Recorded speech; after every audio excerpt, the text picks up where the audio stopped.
Ве поздравувам и ви посакувам Божи благослов.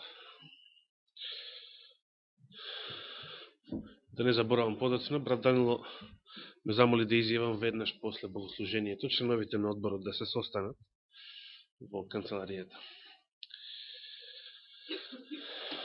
Денес, иако сакав да зборувам за законот, решив да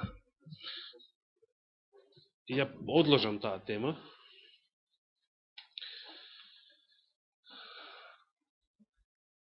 А зашто ќе зборувам, ќе откриеме кога ќе го прочитаме прво нашиот воведен стих.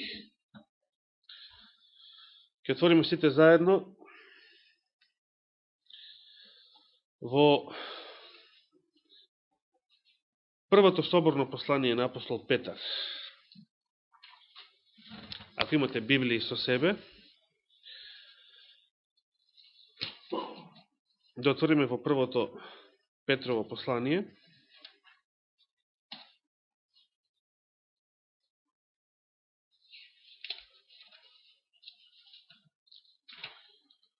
Во некои Библии соборните посланија се пред Павловите, во некои се после.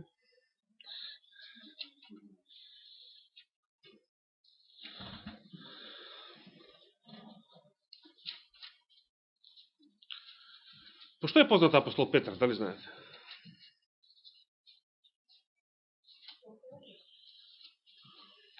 По храброст, а? Сигурно?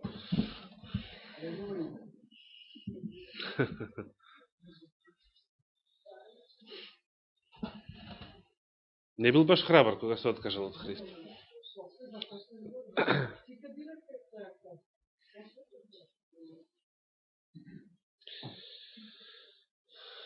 Апостол Петар ни ги запишал следниве зборови во своето прво соборно послание. Ке почнеме да читаме од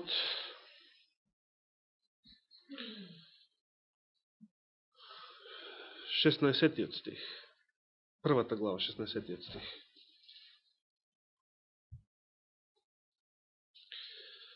Зашто напишано е, значи цитат од Стариот Завет, бидете свети, бидејќи јас сум свет. И сега продолжува апостол Петар. Ако го нарекувате отец оној кој непристрасно, секому му суди според делата, тогаш поминувајте го времето на својот живот во стравопочит. Знаејќи дека со пропадливо сребро или злато не сте искупени од суетниот живот, кој ви се предаде од татковците ваши.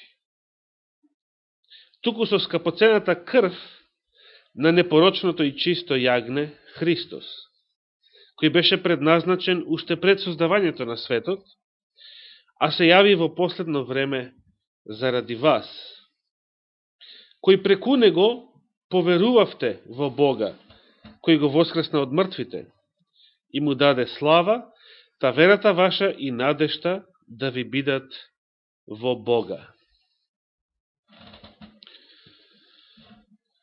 Дали забележавте, овие зборови се разбира, сте ги слушали и сте ги читале често пати, но дали забележавте од што апостол Петар вели дека сте искупени, како што вели овој превод? Од што сте искупени?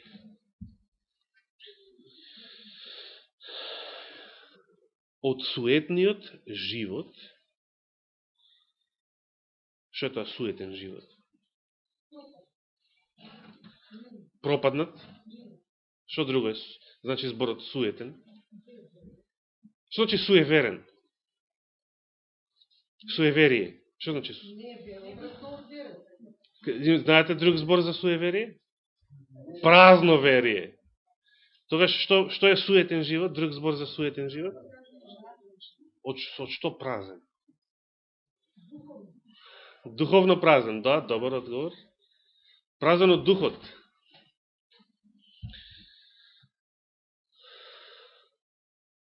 Апостол Петар вели, суетниот живот е нешто што вам ви се предаде од кого? од татковците ваши. Што ви се предаде од татковците ваши? Суетниот живот. Че кога луѓето прават деца, што им предаваат во наследство? Една татко ми знаеше да се шегува како добар егеец, знаеше да се шегува така. Во кој смисла реков егеец? Во оној влашки смисла. Често пати кога ќе бев ја заедно со него и он ќе се среташе со некои своји пријатели или колеги од порано и кога ќе му речеа за мене, значи, овој ти е наследникот, и он знаеше да каже, шо ќе наследи? Шо има да наследи? Што е тоа што сме наследили од нашите татковци? По тело. Суетен живот овдека. Празен живот. Добро, ме радува што погодивте од што е празен. Со што требало да биде полн. Празен е од духот. За разлика од оваа празнотија, дали ви текнуваат некои библиски стихови за нечiji живот, кој што наместо да е празен е исполнет, и се употребува тој збор исполнет. Ви текнуваат некои такви стихови, не?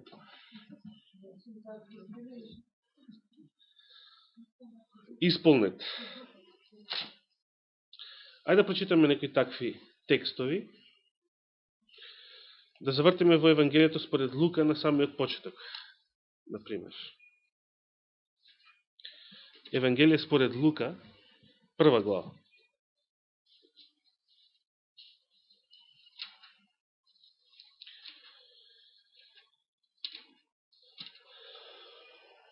Лука зборува за настаните во врска со Христовата мисија на земјата на еден начин кој што е малку различен од другите евангелисти, по тоа што, како прво, затоа што тој не бил очевидец на тие настани од Христовиот живот, Лука најмногу се трудил да биде многу педантен во она што го пишува.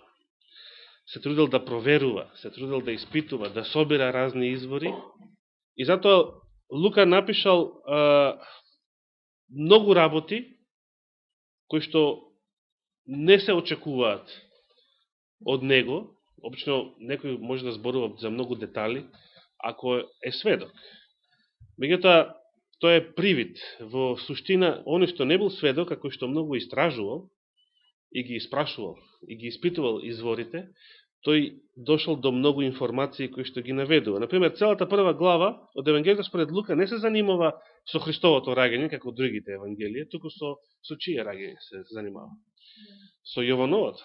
Целата 1 глава, од тука 80 стихови, е посветена на детали во врска со раѓањето на Јован Крстител. Што било проречено во врска со ова дете? 41 стих. Штом го слушна Елисавета поздравот на Марија, заигра детето во утробата нејзина.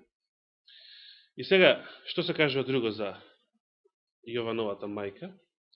И Елисавета се исполни, ево тој збор, се исполни. Со што се исполни? Со Дух Свети.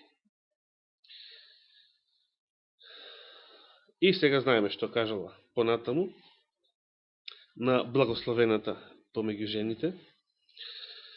Но, што е кажано сега за самиот Јован? Значи, ќе се вратиме малку предходно, кога било проречено дека ќе се роди Јован.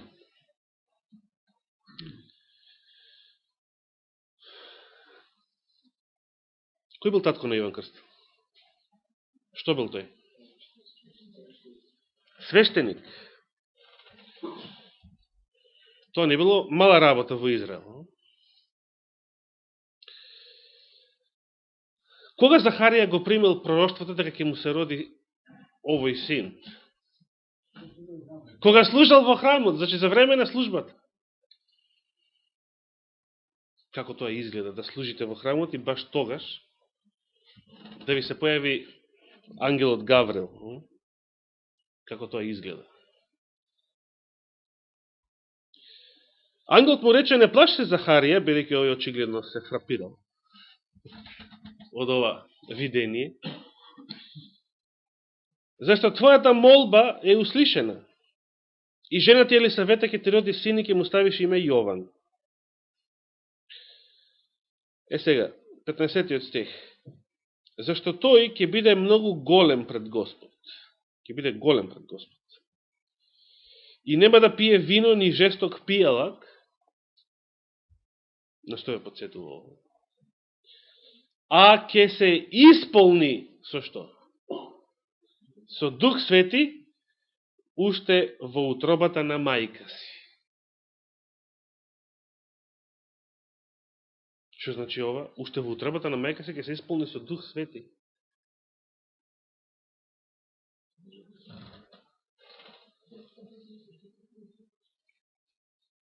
Чудно.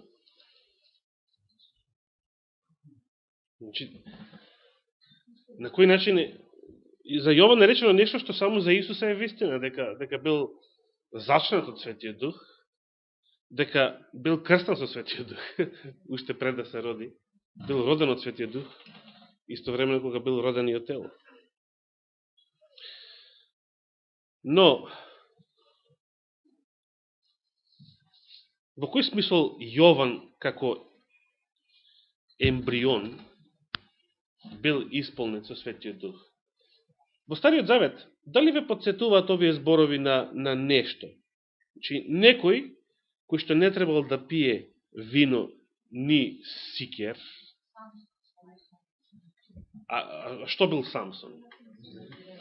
Значи, ова нешто во Стариот Завет го наоѓате кажано само за една класа израелци, наречени назиреи.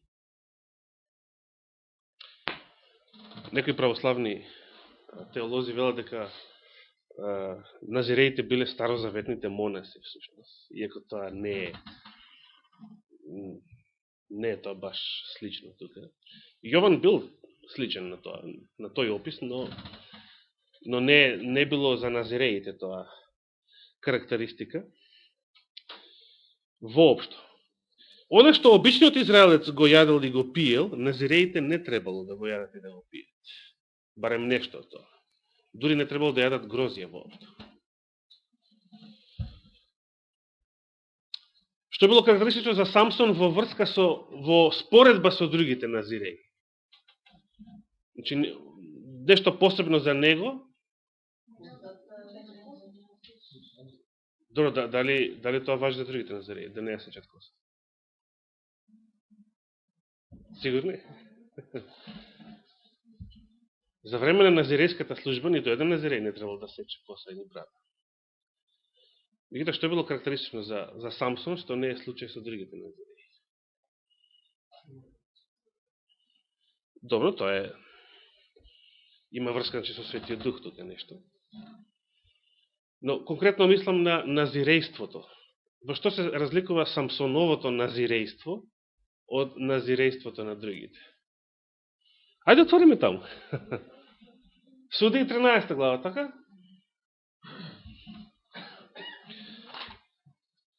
Од 13 до 15 глава се зборува за Самсон.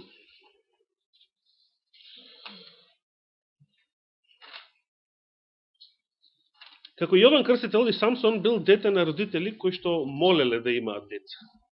Значи, кои што не можеле да имаат деца. Кога се јавил ангел Господов на Самсоновата мајка, 13 глава 3 стих, и рече: ете, ти си неплодна и немаш деца, но ќе зачнеш и ќе родиш син. Затоа пази се, не пии вино и друг алкохолен пијалак, вели преводот, и не јади ништо нечисто. Зашто ете ќе зачнеш и ќе родиш син и брич нема да ја допре главата негова, Зашто од самата мајчина утроба, што? Тоа младенче ќе биде назиреј Божи. Од самата, значи разликата во Самсоновото назирејство е што тој од почетокот на својот живот бил посветен да биде назиреј. Секој друг можел да стане назиреј на некоја возраст, да речеме. И не морал како денешните монаси да дава заклетва за цел живот, дека ќе биде тоа, туку за определен период. Значи можело да заврши назирејството за тој период. Но Самсон бил требало по Божја волја да биде назиреј од почеток до крај, до животно. Зошто? Зато што имал посебна улога во Божиот план, која што за жал не е исполнил како што Господ сакал, иако на крај сепак делумно била исполнета во извесен смисол во полза на Израел.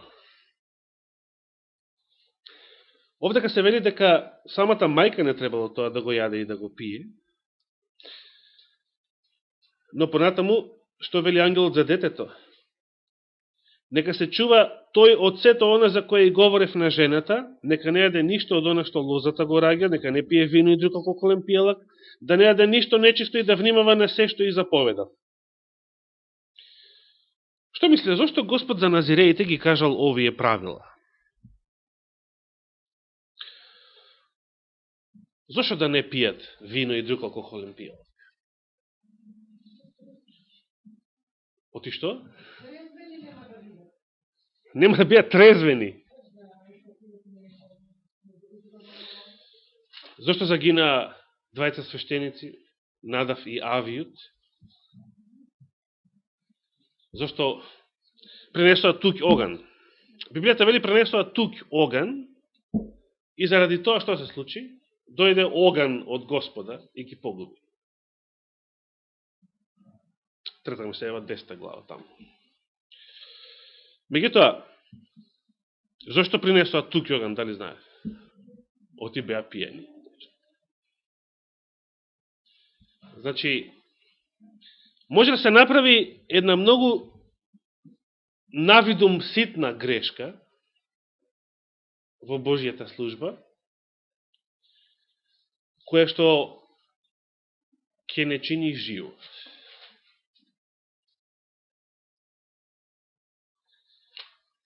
Дали ви се случува да се збуните понекојаш, да не видите нешто што ви е пред очи,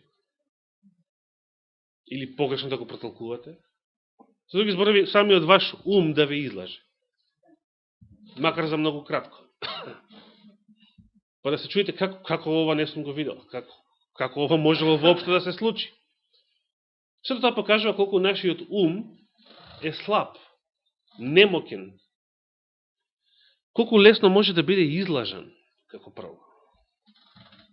Ние самите може да се излажеме.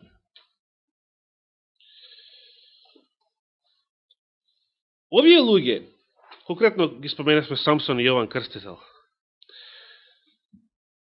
требало, ако не требало да внесуваат вино и алкохолни пијалоци, што требало да има на нивно место?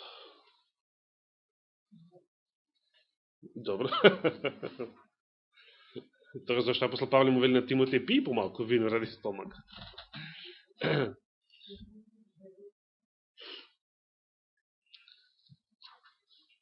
Ево да прочитаме што вели самиот апостол Павле. На едно место вели и не опивајте се со што? Со што може човек да се опива? Со што може човек да се опие?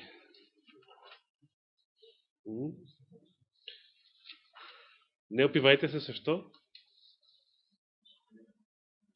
Ајде го најдеме тој стих. Како? Еве Стефани го знае на памет. Е конкретно она што брат Зоран го спомена. Нешто во што има блудство. Во што има блудство? Во што има блудство? Со што човек може да се опие? Ефесијаните 5 глава, 18 стих. Ефесијаните 5 глава, 18 стих.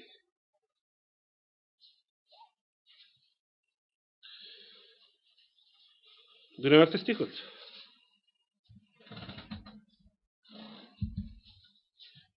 Ефесијаните 5:18. И не опивајте се со вино во кого има или во него има, што? За различни преводи велат различни работи. Блуд, разврат, вели овој превод.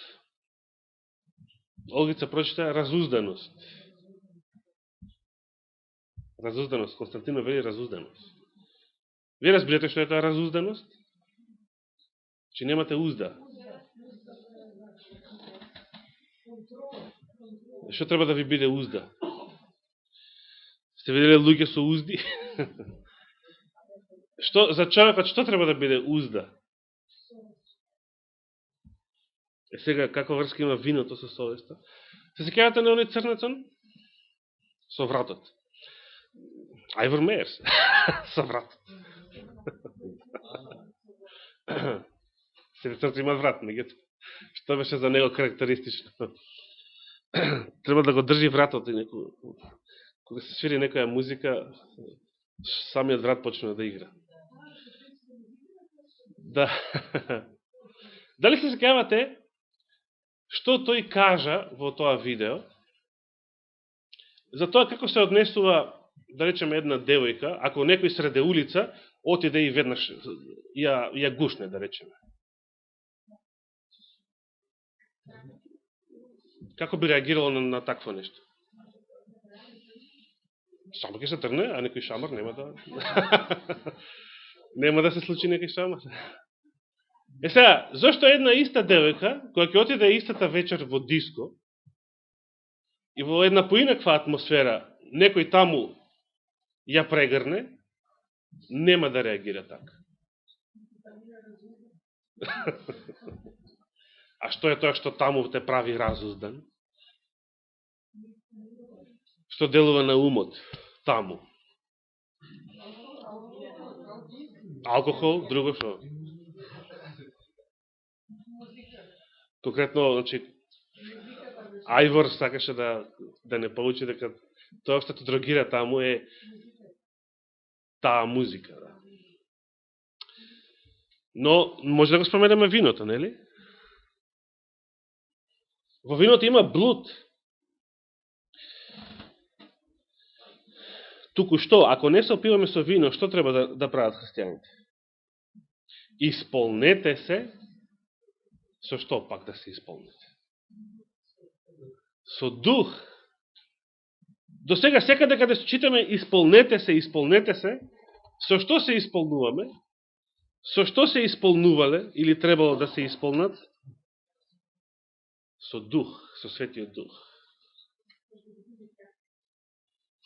Не читам ништо друго што треба да ве исполни, освен светиот дух. Едно исто нешто треба да ве исполни. Но тоа не е нешто, туку е некој. Што е кажано за самиот Христос? Да се вратиме кај Лука, сега 2 глава.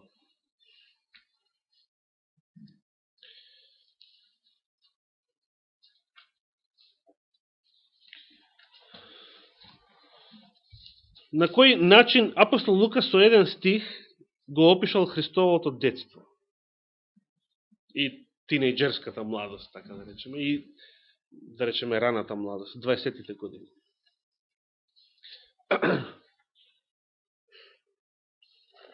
Го знаете тој стих? 25-ти? Каде го најде?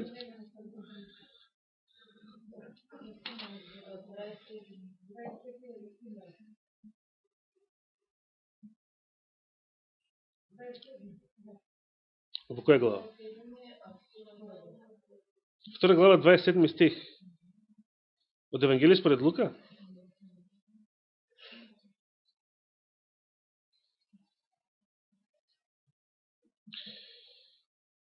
Значи, ние бараме еден стих каде што Лука зборува за тоа како изгледало Христовото детство.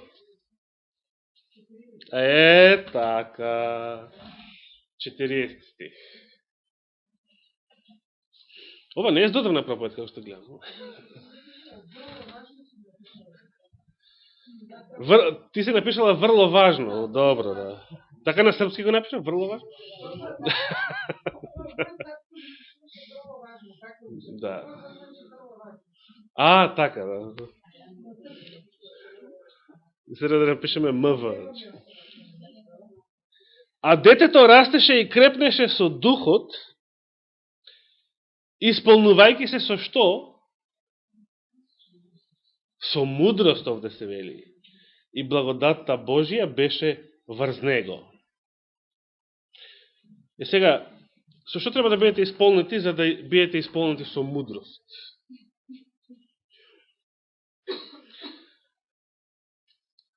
Која тој што дава мудрост. Зошто псалмистот напишал помудар станав од старците? Зошто?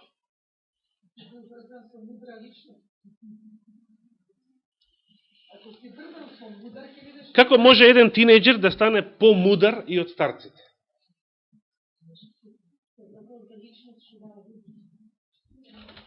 Како се врзал со таа личност? Дали само тоа? Гледање вака од далеку, од дистанца? Треба да се исполниш со таа личност. Така.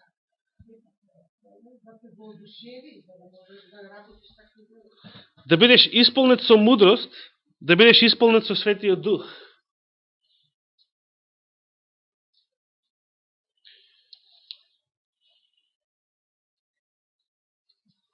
За жал мора да завршам. Беше речено до 11.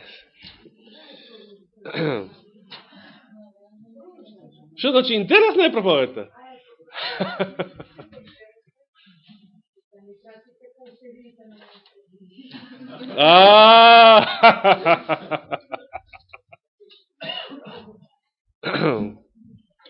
Значи, до сега стигнахме на најинтересното.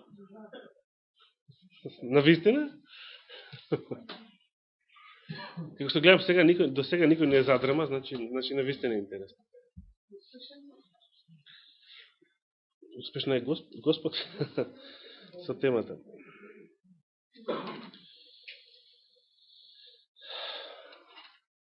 Да отвориме сега во Римјаните 11 глава.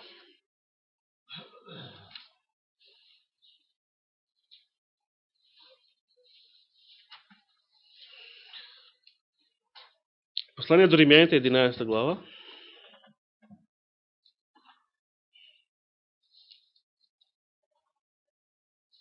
Дали забележавте досега дека она што апостол Павле го напишал до Ефесијаните е општо за сите христијани. Додека истото тоа во Стариот Завет било кажано само за назиреите.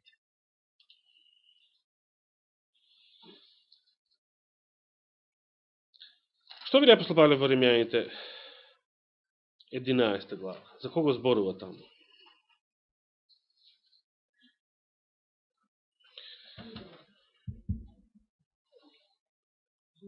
За Израел зборува точно. Да. Штом Стефан е толку активен, че е стварно интересна тема.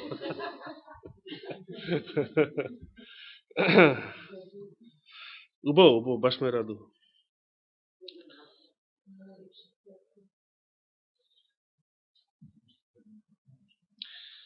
Апостол Павле во оваа глава зборува за Израел како за еден дел од него кој што ослепел,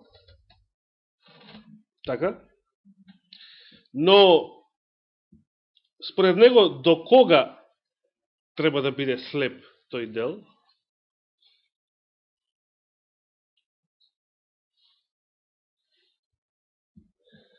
Еве да почнеме читаме од 11 стих. Ви велам пак, зарем се сопнаа за да паднат? Не. Но со нивниот престап дојде спасението за незнабожците, за да се возбуди во нив ревност. Ако пак нивниот престап значи богатство за светот,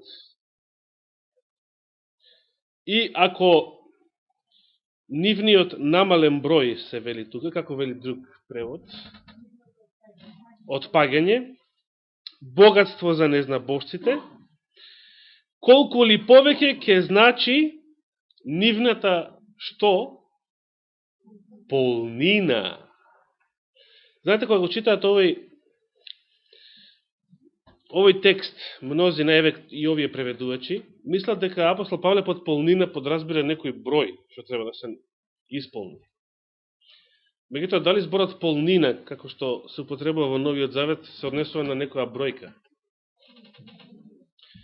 Значи, сега пишува Павле за евреите дека се сиромашни, дека се отпаднати, дека се слепи, а сета тоа е богатство, спасение за незнабожците, кои што го зедоа факелот од нивни раце. А спротивно на сета тоа ќе биде што? Нивната полнина. И сега, што значи таа полнина, дали до сега можете да одговорите на ово прашање? Што представува полнината на евреите? Кога ќе бидат исполнети со Светиот Дух? Ќе прогледаат кога ќе бидат исполнети со Светиот Дух? Ќе се збогатат кога ќе бидат исполнети со Светиот Дух?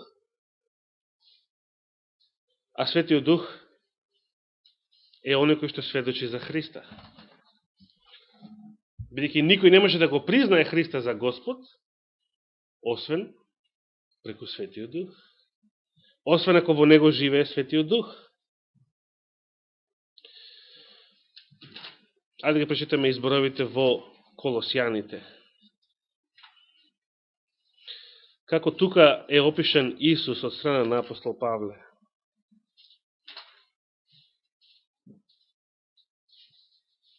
Послание до Колосјаните.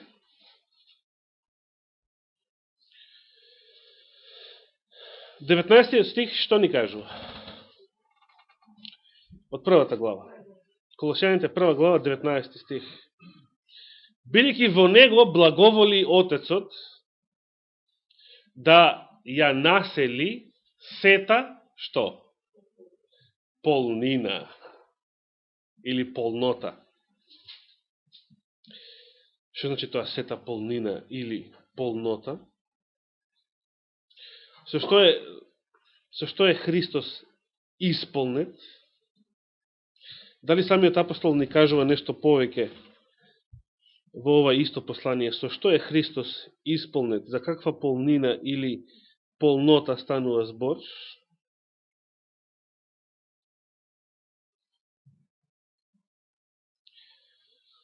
Што представува Исус според апостол Павле? Например, 15 стих вели, тој е слика на невидливиот Бог, првороден пред секое создание. 18 стих, и тој е глава на телото. Значи, глава на телото, слика на невидливиот Бог. Што друго се кажува за него?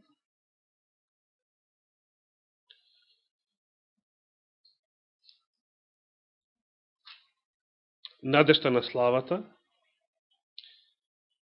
во 27 стих. Ајде видиме во втората глава што се кажува. Вториот стих вели, нека се охрабрат срцата нивни, та соединети во љубов во секое богатство со потполно разбирање. Какво разбирање? Потполно разбирање. Да ја познаат тајната на Бога и Отецот и на Христос, во кого се скриени сите сокровишта на мудроста и знаењето. За да можеме да ја разбереме Божијата тајна, какво разбирање треба да имаме или каков разум, потполно разбирање. Како можете да имате потполно разбирање? Потполно разбирање не можеме да имаме со вино. Со тоа ќе ги намалиме и оние 2%, што сестра Олгица често пати ги споменува од нашиот памет. Туку, ако бидеме исполнети со сета мудрост, бидејќи во него е сокровиштето, сокриени се сите сокровишта на мудроста и знаењето. Што друго се кажува за Христа? Повторно сме во втората глава. 9 стих, го најдовте. Зашто во него телесно живее што?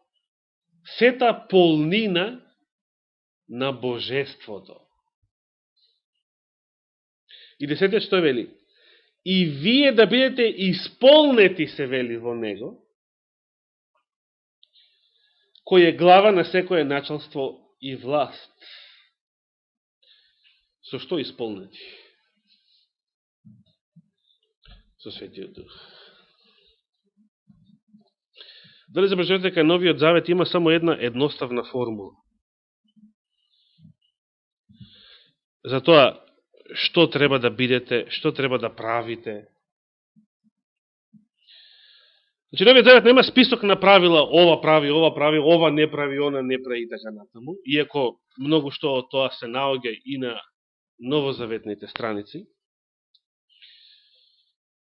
Туку рецептот е да бидете исполнети. Да бидете полни. Полни со што? Со Светиот Дух. Ако сте полни со Него, вие ќе бидете трезни, будни, нема да бидете пиени како децата на овој свет, децата на ноќта, на темнината. Вие ќе бидете мудри и разумни, а нема да бидете луди како овој свет.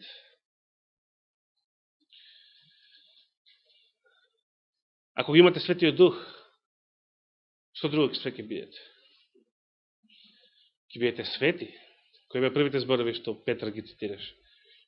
Бидете свети, бидејќи јас сум свет. Ако ги имате Светиот Дух, што друго ќе бидете? Ќе бидете помудри од старците, точно. Светлина на овој свет. Ќе бидете светци. Светители, како сакате кажете го тој збор. Значи, Господ сака сите верници да бидат светци, а не само некои. Господ сака сите верници во Новиот Завет да бидат како назиреите, а не како во Стариот само некои. Господ сака сите да бидат исполнети со Светиот Дух, а тоа значи да бидат исполнети со Божеството. Со божествен, да имаат удел, како што вели Елена Вајд, да имаат удел во божествената природа.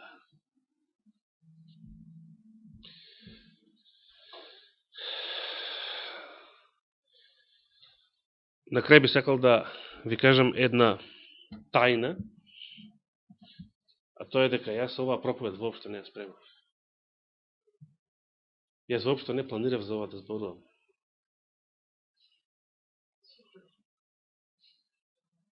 Ова беше Божја волја денеска да се случи.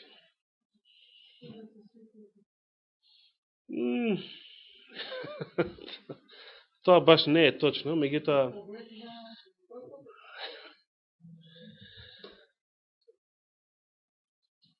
ретко би се случило, мислам дека ова е трет пат во животот, да застанам на катедра и да кажувам нешто што воопшто не сум го планирал, воопшто не сум го подготвувал, воопшто не сум го спремал. Едноставно мислите ми доаѓаа сами по себе. Значи, ова го кажувам како едно охрабрување на вистина да разберете дека беше Божја волја ова да се каже денеска од ова место. Нека му е фала и слава вечно. Амин.